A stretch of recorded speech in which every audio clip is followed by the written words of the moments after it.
আলাইকুম রহমতুল্লাহ। আলহামদুলিল্লাহ আলহামদুলিল্লাহি ওয়াকাফা ওয়াসালামুন আলা ইবাদিহিল্লাযিনা ইসতাফা, আম্মা বাদ। প্রিয় বন্ধুরা, 11তম পর্বের 4 নম্বর ভিডিওতে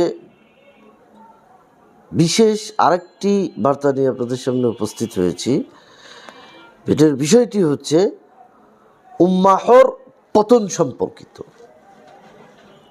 অর্থাৎ উম্মাহ দুর্বল হয় অস্ত্র হারালে নয়। তাহলে কি হারালে? উম্মাহ দুর্বল হয় সত্য, বাস্তবধর্মী সত্য মজেজা হারালে। সেই মজেজাটা কি? মহান আল্লাহ তাআলা কোরআন, রাসূল সাল্লাল্লাহু আলাইহি সাল্লামের নির্দেশিত হাদিস, কোরআন এবং সহিহ সুন্নাহ। যেটা যেদিন দিন চুপসে গেল সেদিন নেতৃত্ব হারালো উম্মাহ। কথাটা অত্যন্ত যুক্তিসঙ্গত এবং অত্যন্ত প্রিয় সত্য কথা। ইতিহাস ঘাটলে তাই পাওয়া যাবে।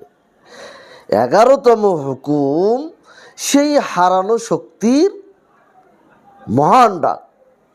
নবী সাল্লাল্লাহু আলাইহি ওয়াসাল্লাম জানতেন দিন পৌঁছালে শত্রুরা ঘোর কালো কালো এবং প্রকাশ্য দিবালোকে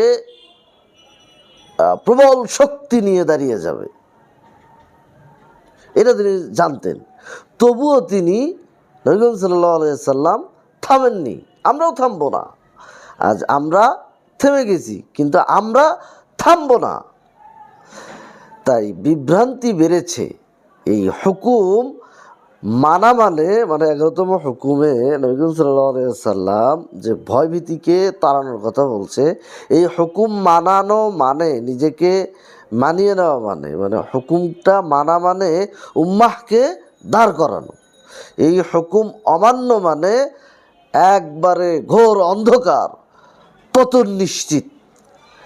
এই পতন থেকে আমাদের রোধ করতে হলে 11তম হুকুম নবী সাল্লাল্লাহু আলাইহি ওয়াসাল্লাম আমাদেরকে যেভাবে পালনের নির্দেশ দিয়েছেন আমাদেরকে সেভাবেই পালন করতে হবে। মহান আল্লাহ তাআলা আমাদেরকে উক্ত বিষয়কে পুঙ্খানুপুঙ্খানুভাবে আমাদের জন্য পালন করার তৌফিক দান করুন। হে আল্লাহ, আপনি আমাদেরকে কবুল করুন, আমিন।